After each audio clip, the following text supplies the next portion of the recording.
we're going to go with this. Very good. Well, good evening. Thank you for joining us. My name is Julie Underwood. I am your city manager, and I've been on the job just over a year.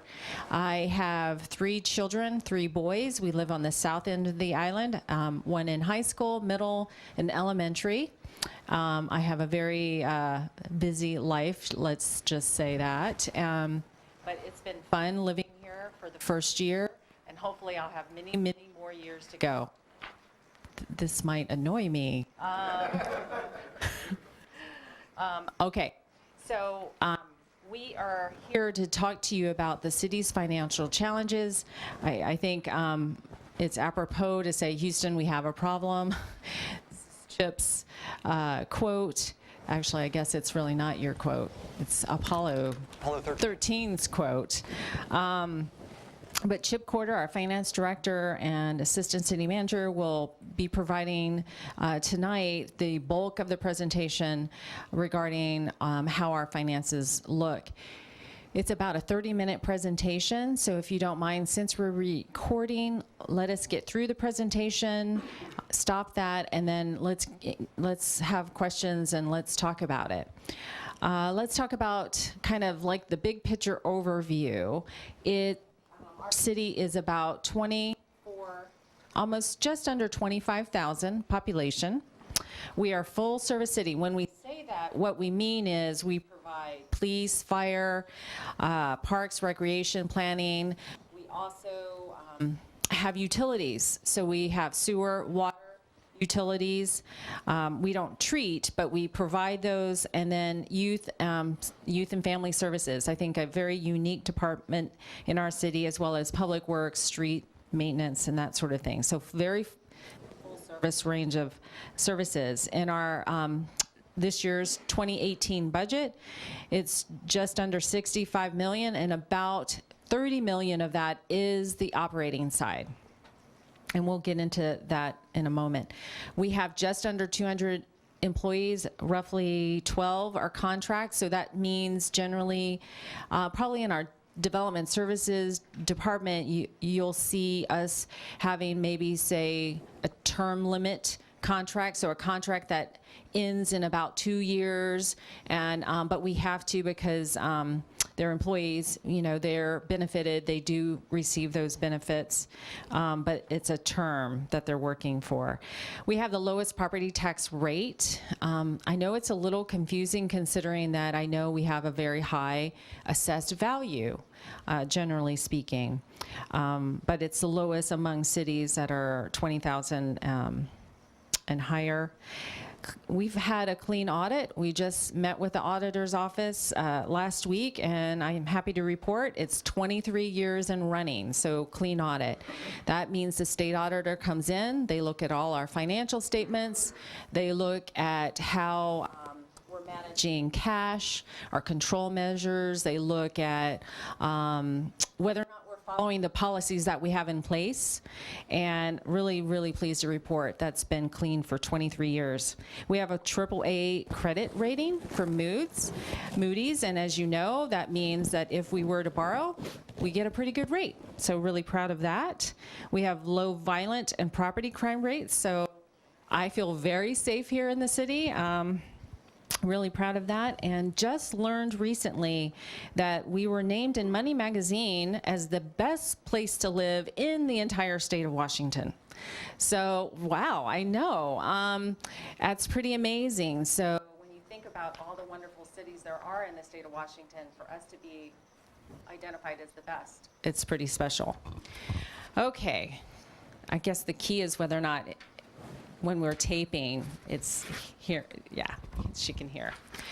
All right, so moving on. So our mission as an organization is to provide outstanding municipal services that enhance and protect the environment, enhance and protect our quality of life, our community health and safety, and the welfare of all residents on the island.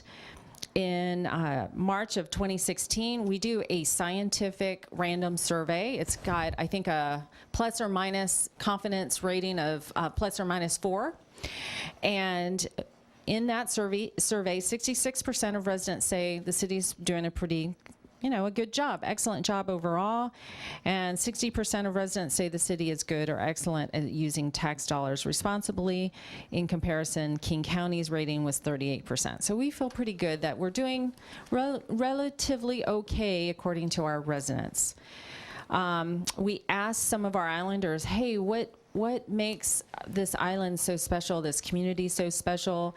Overall, they felt like it was a real community. This was family forward, family friendly, very green, of course, very safe. People are connected. There isn't, maybe in some communities, social isolation. That's not really a theme here. We're very connected to each other. Generational, we have many families of many generations living on the island. I think there's also a recognition that the island's changing. We're going through some transitions. But generally speaking, people feel very much like this is a special place to live. We have so that sense of community, I think, can be reflected in the services we provide. I think the residents of this island take a great deal of pride in knowing that it's their police department, it's their fire department. So these services are provided in-house by your own employees. I think something really special is our Youth and Family Services Department. This is truly, I think, unique not only to King County, but really among all cities. I've worked now for 4 different cities. It is really unique to have that type of level of human services for a city. So I think the community says this is an important value and has reflected that in the department. We have a tradition of being lean, cost-conscious, and I think pretty effective for being such a small organization. And by lean, let me just give you one example. I'm always using it. I do not have, for example, an executive assistant. Chip does not have one. Our HR doesn't have one. Our police chief doesn't have one. So very, very lean in that sense. And what that means is hopefully we have good tech tools where we bring people on board that are individual contributors. This is just a cultural aspect of our organization. And of course, people enjoy having a small town feel. I'm sure it's not unique for you to run into the store, whether it's QFC or New Seasons or whatever, and run into a neighbor or someone you know. And I think that's a really neat experience. I don't know if all cities can claim that small town feel. Okay, ready? We're going to get into our city's financial challenges. And again, if you would please hold your questions to the end, write your questions down, your feedback down, and then we'll cover that once Chip has wrapped up everything. Thank you. Oh, you've got it. I might. Okay, folks. We have 2 problems, and I break it down into operating budget and capital project problems. Operating budget first. We do a biennial budget. Our 2017-2018 budget actually was balanced using almost $2 million in one-time money. In other words, if you look at the actual revenues that came in last year compared with the expenditures, they were less than the expenditures and needed one-time some cash to balance the budget for last year and this year.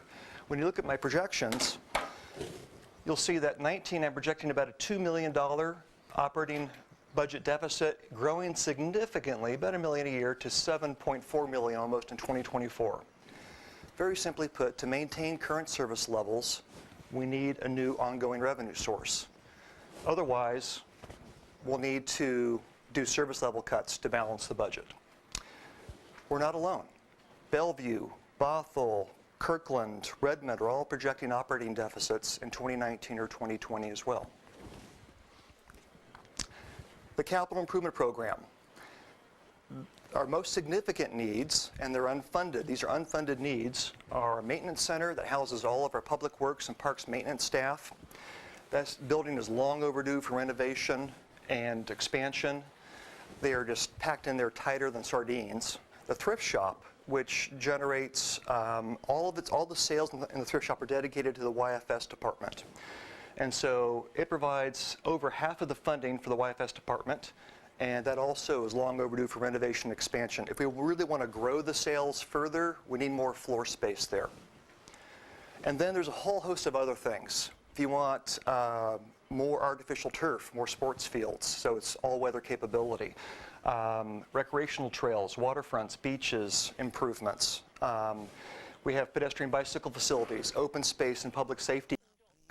All these have significant community interest from staff's perspective. We've kind of gleaned this over the years, but there just isn't the funding to do it. At least not anytime soon. We would get to it eventually. Let's step back before we dive into the problems and look at the options, and let's kind of provide you a city budget 101, I call it. I like to divide the city into two hemispheres. In the northern hemisphere is what I call general government. That's funded primarily by taxes, so property, sales, utility, and other taxes. It's also funded by fees, development fees, park and recreation fees. We have business license fees, a cable franchise fee, and EMS charge for services. Let's come down to the southern hemisphere. Utilities is what you'll find there, and they are funded mostly by water, sewer, and stormwater charges, your bi-monthly utility bill. Now, each of those hemispheres has two major continents in them, operations and maintenance and capital projects. And I just further want to note, in the utilities, for example, you can't take those funding sources, your water, sewer, and stormwater rates, I can't use them to improve roads or for a public building that's for a non-utility purpose. It can only be used for utility purposes. I have more flexibility on the general government side where I can use real estate excise tax to help fund utilities, though we don't do that currently. Let's now look at the operating budget within general government. And that consists of the general fund, and that's where we account for almost all of our tax-funded services, police and fire, emergency medical services, parks and recreation, and street and roadside maintenance, to name the biggies. And then there's the Youth and Family Services Fund. This accounts for thrift shop operations, our mental health school counselors, family counseling, senior outreach, youth volunteer programs, emergency assistance, and a few other things, including Jobline. That's our operating budget for the most part, the non-utility operating budget. Let's now drill down further and look at general fund. Let's look at the revenue side. So in 2018, this year, we have about $30 million that are budgeted. Like most other full-service cities that provide all these services, taxes make up almost 3/4, 72% of our total revenue pie. That's really consistent in Bellevue, Redmond, Kirkland, Issaquah, Bothell, etc. What I want you to note is property tax. That's 41% of our revenue pie. Now that's unusual for relative to other cities. And when you think of, say, Bellevue, Kirkland, Redmond, and Issaquah, what sets those cities apart is the retail footprints that they have. We don't have a Bell Square Mall. We don't have a Target. We don't have car dealerships. All those things generate significant retail sales tax. And so as a result, in those cities, their property tax slices are more like 20% of the total. And their sales tax compared to ours at 18% is like 25 to 30%. Not right or wrong. It's just, that's just the nature of the way they've structured things financially in those cities. Sales tax. I mentioned 18% of our sales tax, of our total revenue pie, and what you need to know is historically about half of that relates to construction on the island. So residential, commercial, all construction generates sales tax, and it comes to the city. So almost half of that relates to construction. Of that 10% sales tax rate that you pay, I can't believe it's 10%, we get less than 1% of that 10% rate. And then finally, just a reminder, in order to balance the 18, I mentioned we needed about $2 million to balance the operating budget, general fund and YFS fund for 17 and 18. For just the general fund in 18, I needed a little over $900,000 in cash to balance the fund. Let's look at expenditures on the general fund. About $31 million that are budgeted. Not surprisingly, all of our costs are in people. 72% salaries, wages, and benefits. This also is very, very typical in full-service cities, the ones I've just mentioned, Bellevue, Kirkland, Redmond, etc. That's a real common percentage. Let's look at expenditures by department in 2018. Police and fire make up about 43%. That's also a very typical percentage. And parks and recreation makes up about 17% of the budget. Let's now look at the Youth and Family Services Fund. Their budget's just under $2.9 million. Thrift shop sales make up about 55%. Last year they took in $1.6 million. When we did the budget back in 16, we were projecting 1.57, so they're actually doing much better than projected, and that's awesome. General fund support. We actually take some of our general purpose tax revenues, sales tax, property tax, and transfer it to the Youth and Family Services Fund to help support social services on the island. Since 2015, we've been contributing $400,000 a year. Because of the projected deficit in 2018 in the Youth and Family Services Fund, I needed to add another $344,000 in one-time funding. Let's look at expenditures. You'll see that, again, like the general fund, all the costs are in people. In their case, rather than 72%, it's 84%. Also, it's the school counselor program. These are mental health school counselors. They are city employees, but they're out there in the schools. Not everyone understands that they're city employees. They're YFS employees. They account for almost $650,000, or almost a quarter of the YFS department budget. So, let's talk about the general fund and the projected deficits and what the primary drivers are. I've done this forecast 19 through 2024 in percentage growth terms.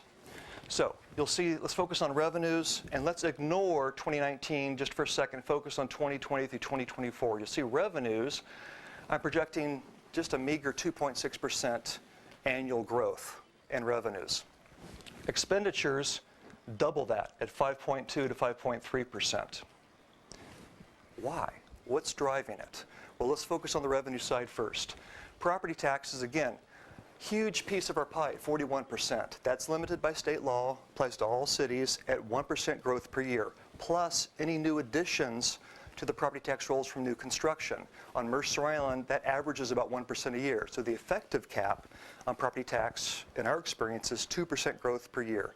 2% growth in the amount that we collect year after year. When the biggest piece of your pie is limited to 2% growth, that puts the burden for growth on all the other revenue sources: sales tax, utility tax, development fees, park and recreation fees. It's an unrealistic burden, to be honest. Permit fees and construction sales tax. So these are obviously tied to development activity. They represent 16% of total revenues. After hitting all-time highs in development activity and development revenues in 2016 and 2017, 15 also was a banner year, but 16 and 17 were the absolute peak. Things are coming down, and we're projected to come down, not drop off a cliff, but coming down off those peaks this year and into 2019. This, in fact, is why, with this projected decline in 18 and 19, is why I have total revenues at just 0.8%. It's because I have development fees and construction sales tax coming down in 18 and 19. And then personnel costs. So look at the expenditure side. The driver of this 5.2%, when 70% of our costs are in people, okay, you need to understand that that is a huge driver. When you kind of break down personnel costs, so look at the salary wage component. And for me, what the driver right now is inflation. This has not been widely publicized, but the Seattle metro area CPIW in December of 2017 was 4%. 4%. The annual average for the entire year of 2017 for the Seattle metro area was 3.3%. That's got me a little spooked about the future. There are some economists that are projecting, come back down to the 2s, but when I see a 4%, it makes forecasting really difficult. So I have in my salary and wage growth, I have 5% built into my forecast each year for that 6-year period of time, 19 through 2020. And benefits, I have 7.5%. Normally I wouldn't have it that high. Other people wish that it was that low in their case. But let me explain. Healthcare benefits. For us, when you look at, forget about this year for a second, look at 2011 through 2017, a 7-year period, our average growth in healthcare premiums, 5%. Pretty dang good. Really good. Now, what I'm about to say is not a political comment, but the uncertainty created in Washington, D.C. has created more risk. With more risk, that drives up rates. That's what we experienced and lots of other folks experienced this year for healthcare premiums, which went up either anywhere between 7% and 13%, depending on the employee group that we're talking about. Significant increase there. That's got me concerned. That's affected my forecast. That's why I have this 7.5% budgeted annually. Would otherwise, if that had not happened, I would have had this down closer to 5%. What you're seeing here, and just you'll hear the term structural imbalance. That's what this is.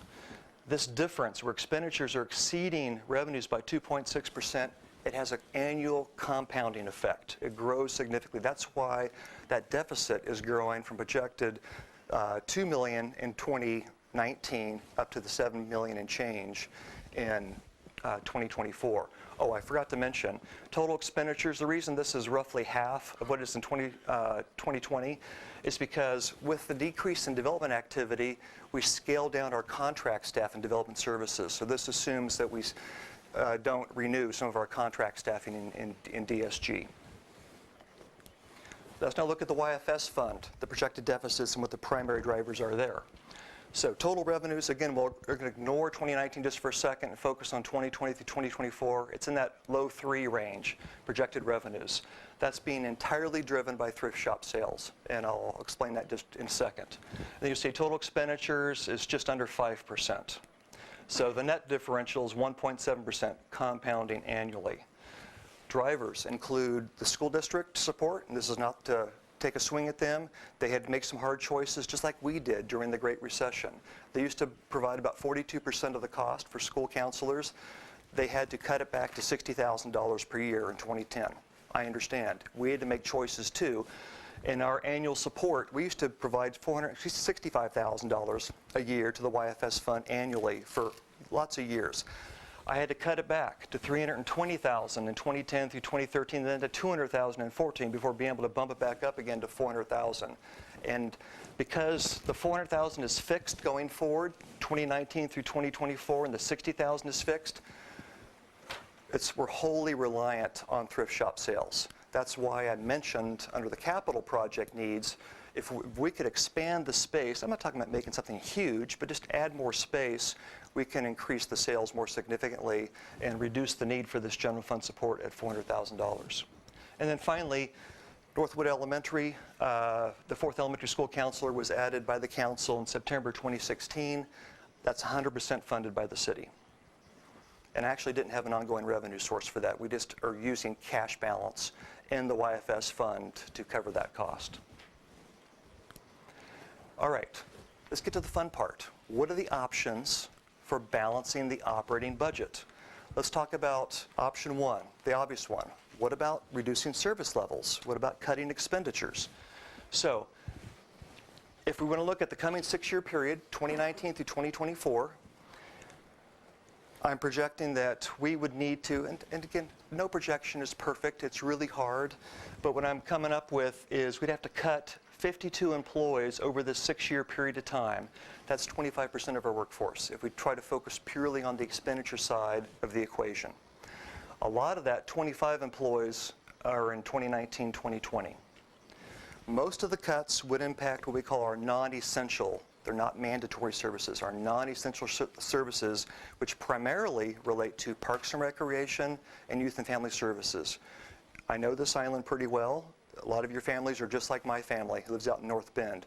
For us, parks and recreation is like number 1 in our family, certainly in our hearts. But it's down the totem pole relative to public safety and a few other things. I should also note that even after 2024, this doesn't solve the problem. We'd have to continue cutting staff. How is that? How is that possible? Well, let me do a human graph for you. If this is our expenditure growth line, I'm going to exaggerate it. It's not really looking like this. When you cut staff, you don't really bend the line. We want to bend the line to match the revenue growth line. You're really shifting the line down.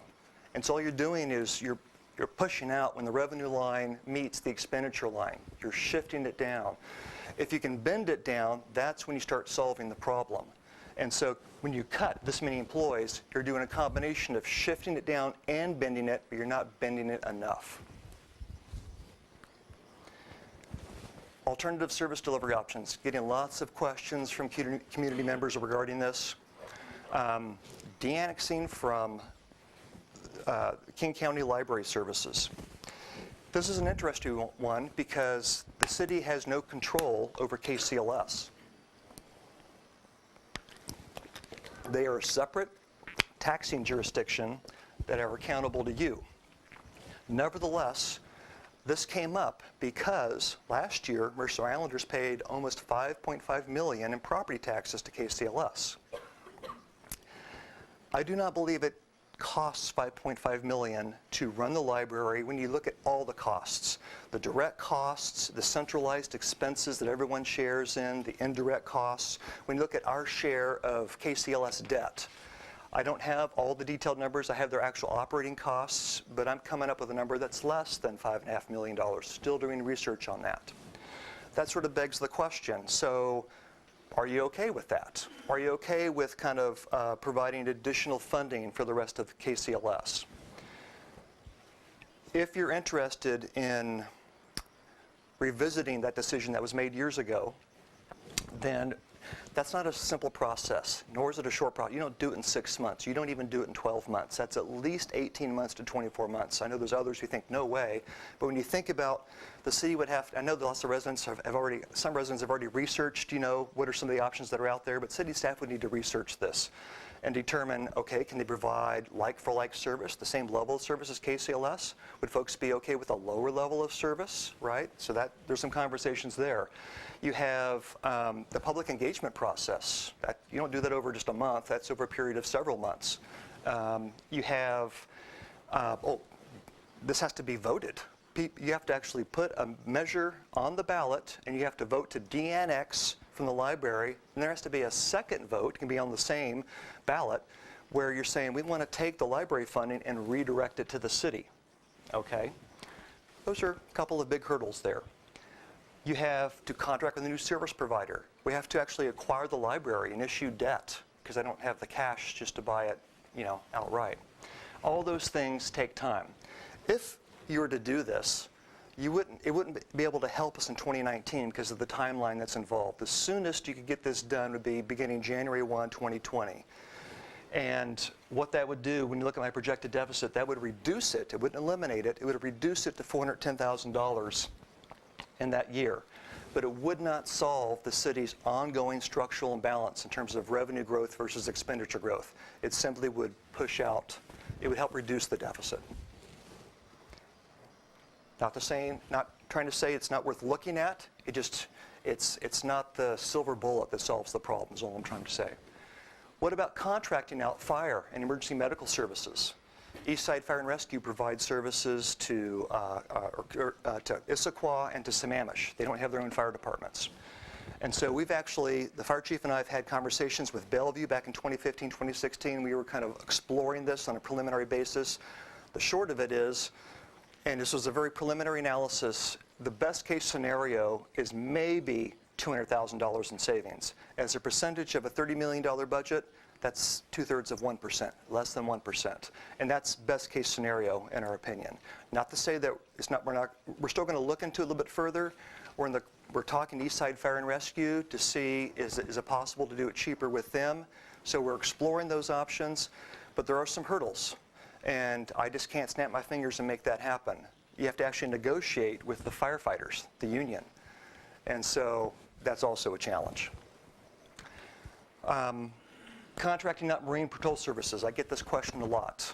Why do we have Marine Patrol Services in Mercer Island? Well, there's only 2 other service providers.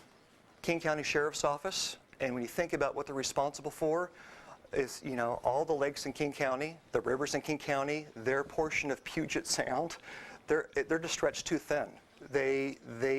I don't think they could, it is the police chief's opinion, in my opinion, that they wouldn't be able to provide the same level of service that we currently provide. The city does provide services to the city of Renton and the city of Bellevue. And our net cost, our total cost is $500 and change. When you back out the contract revenue we receive, what are called vessel registration fees that come to the city, and some grants, we're able to get it down to $300,000 as the net cost for Marine Patrol Services. City of Seattle, they're not interested in serving us. So I don't see many options there. Okay, let's look at the revenue side of the ledger. What can we do there? A question I often hear is, well, let's work on sales tax. Let's grow sales tax through economic development. Couple of things. We're a bedroom community. We have a very small commercial footprint and really not much space. I mean, we're not going to put anything in Pioneer Park. In the town center, they're just, yeah, there's redevelopment opportunities, but you're not going to put anything there. Even when if we were to make some changes to encourage more development, and again, developers, they're looking for height, right, to make things pencil out for them financially. I know Doris can relate to that. And this isn't a criticism of decisions made by the council, but when you lower heights, that makes it less financially attractive for people to invest in the town center. This is purely a financial perspective here, okay? I'm guessing the most we could generate is $100,000 to $200,000 a year in sales tax revenue. Why so little? Remember, we only get less than 1% of that 10% sales tax rate.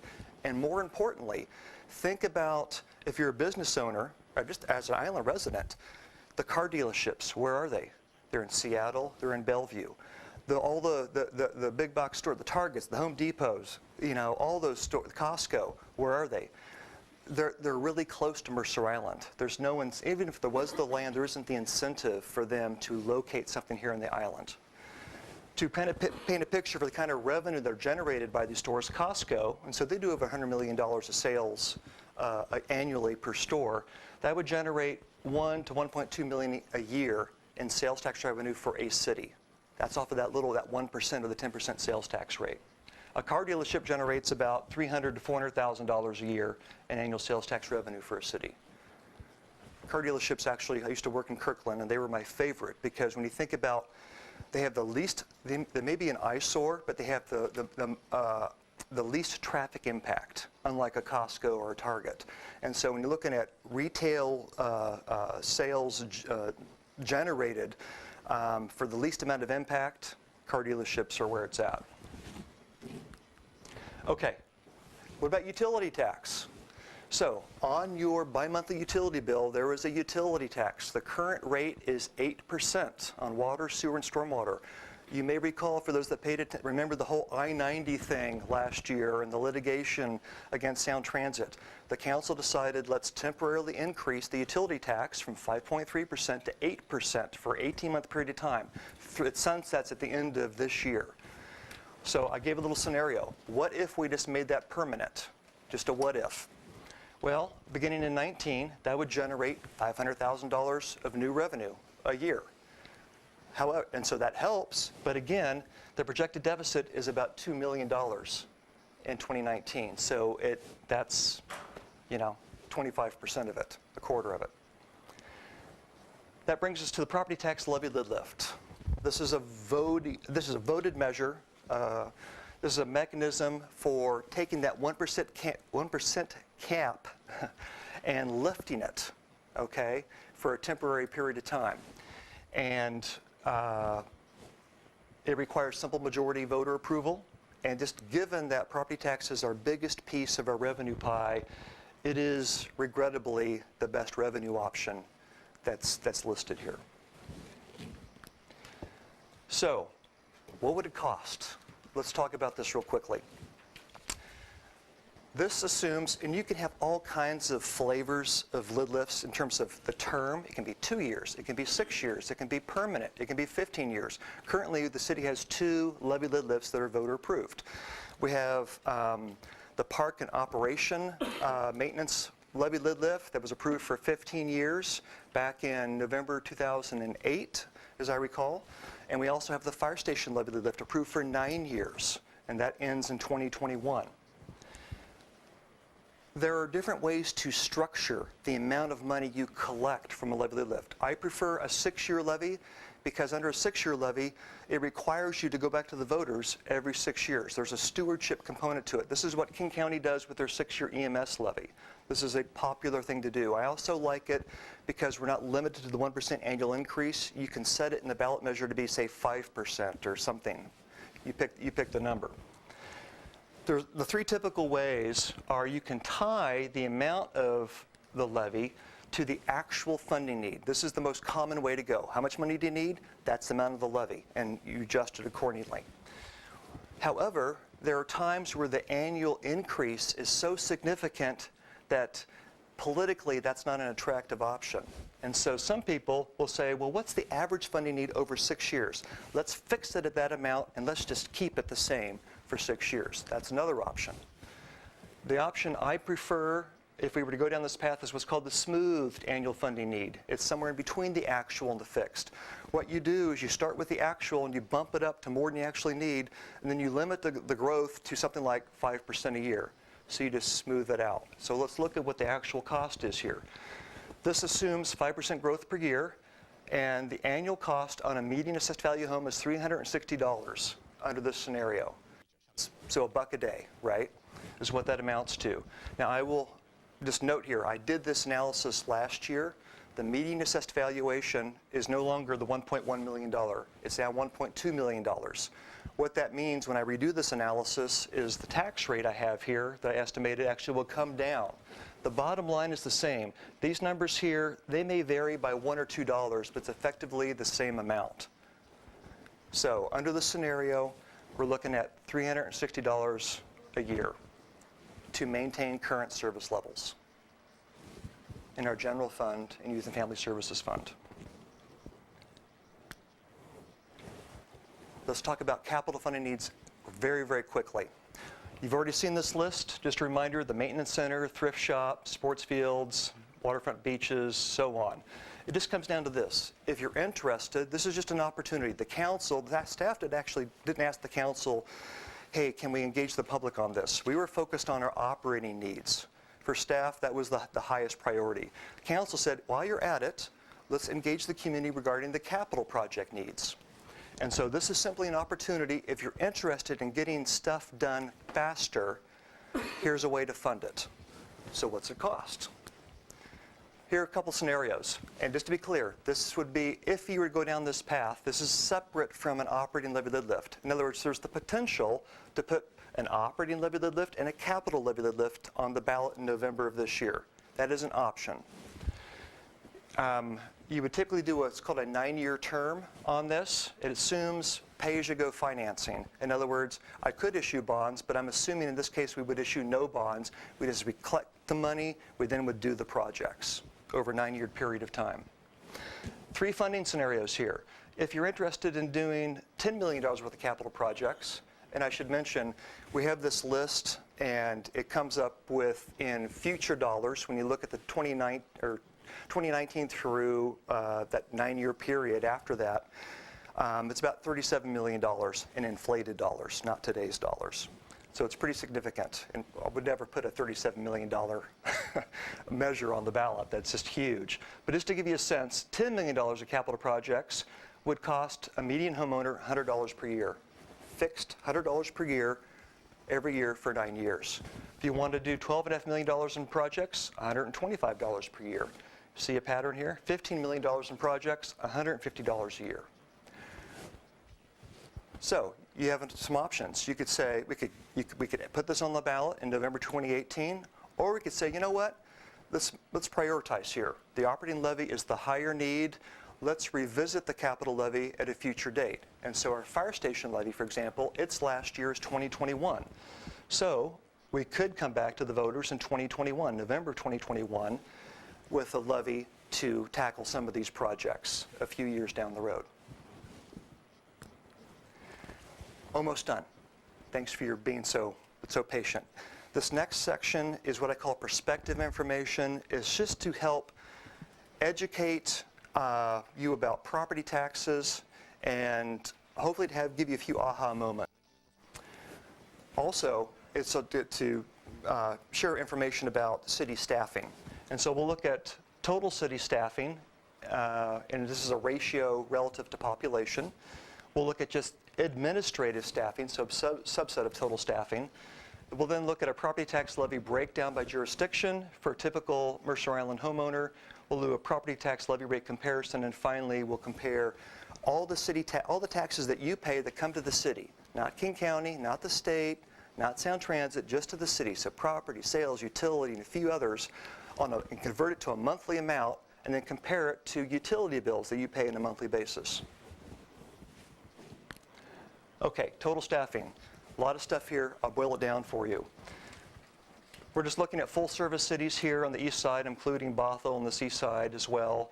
And so take a look at Redmond. They have 10.25 employees, or what we call FTEs, per 1,000 population. Now, not all cities are the same. Even full-service cities, there are differences. So for example, and I've made adjustments here, Redmond doesn't have a municipal court, neither does Bellevue. The other cities do. So we back out the court to get more of an apples-to-apples comparison. Redmond doesn't have a city attorney's office, nor does Issaquah. They contract out that service. So we back out the city attorney's office to get closer to apples-to-apples comparison. Issaquah, like I mentioned before, they don't have a fire department. They contract with Eastside Fire and Rescue.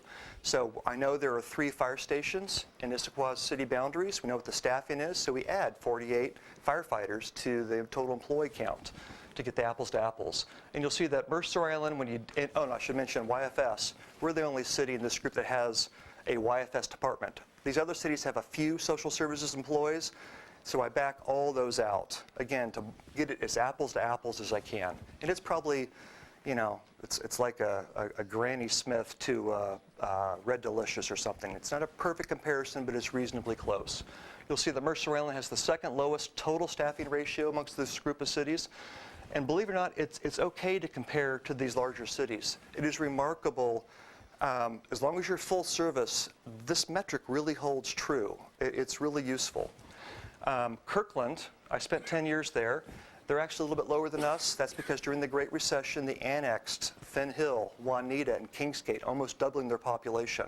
They did it during the Great Recession, and they weren't able to staff up accordingly, so they've been slowly staffing up since then. Prior to the Great Recession, Mercer Island was actually lower than Kirkland. When you look at a subset of just the administrative-related staff, and what I mean by that, I described down here. So the executive city manager's office, city clerk's office, city attorney's office, finance, HR, IT, geographic information services, and public communications. All those functions, departments, add them together, Mercer Island has the leanest staffing ratio, just under 1. Let's look at property tax. I don't have the numbers for 2018 yet from King County, and so we'll look at 2017. Again, the median assessed value home was just about 1.1 million. It's now 1.2. And just to state the obvious, assessed value always lags market value by roughly 10%.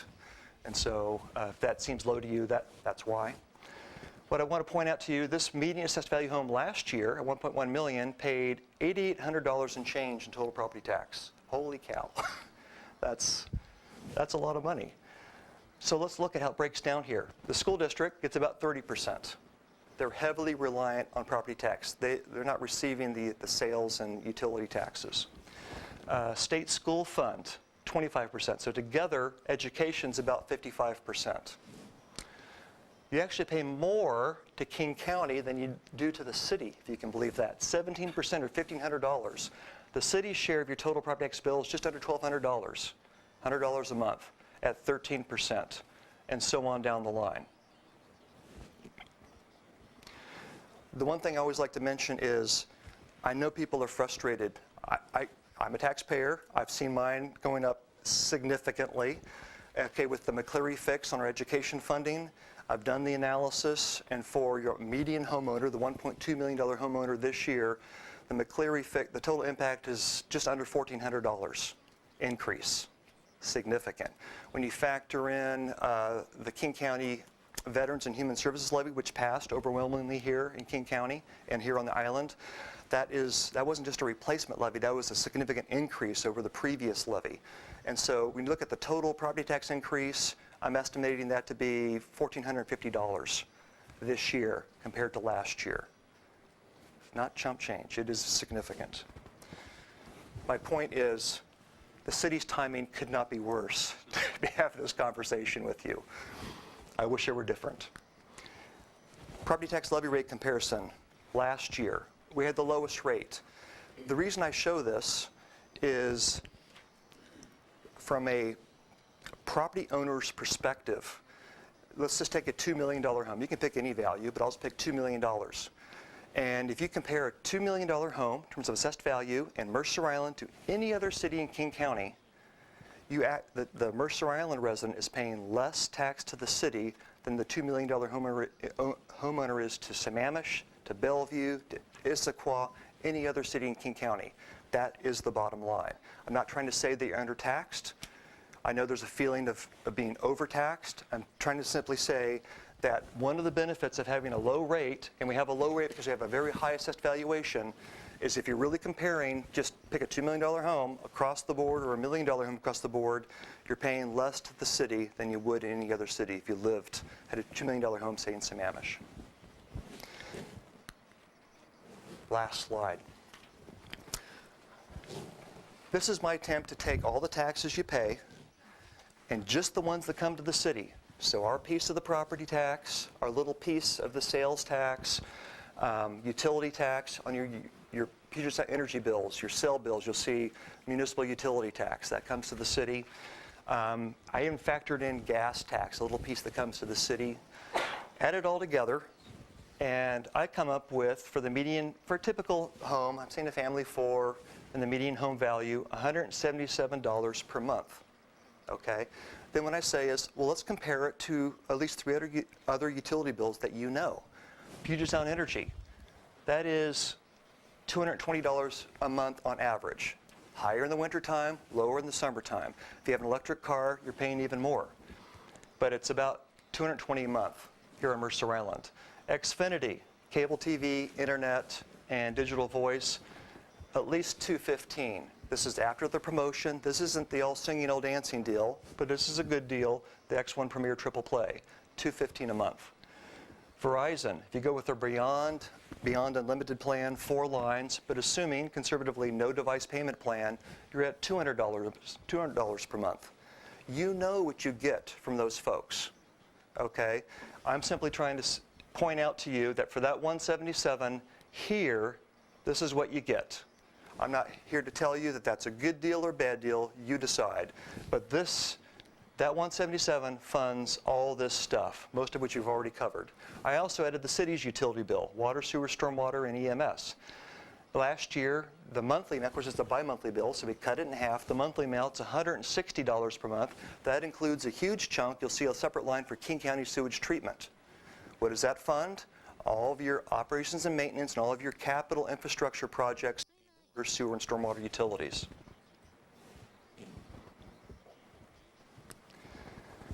Finally, we just want to let you know we're trying to go the extra mile in community engagement. And in addition to this, we're meeting with a group we call the Community Advisory Group. It has 23 island residents plus the school district superintendent, so a total of 24 people. We're meeting 4 times. Our next meeting is next Monday night in the community center.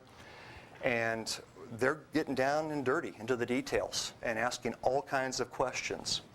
And we're trying to educate them and have them just react, right? As we talk about, what are the options for balancing? What do they think? We're doing our second telephone town hall where people can kind of call in and just ask us questions. That was really fun. The last one we did last year.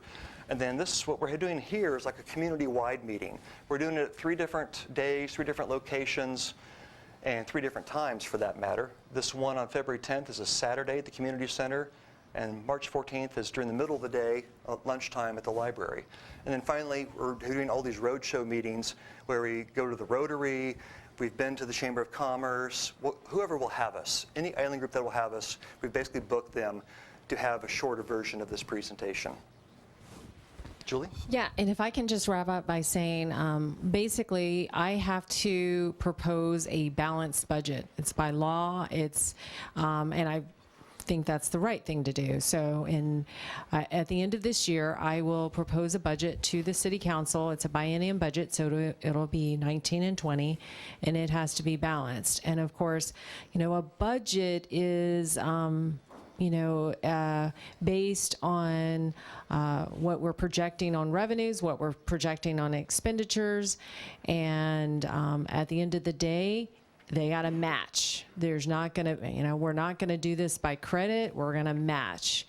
The tough part, I think it comes down to is because we're projecting these shortfalls, it means a potential level of service reduction or maybe in some cases elimination. I feel strongly that's that's really the community's call, I believe. I believe ultimately it really should be a decision you make. We are affecting the services that we provide and deliver to you. So you have a real stake in it. So part of, obviously, all of this outreach is to outreach to you, and I hope at the end of the day, it's going to be your decision of what kind of community you want to preserve and maintain and sustain. So with that, I'll close up for this portion of it and move into questions.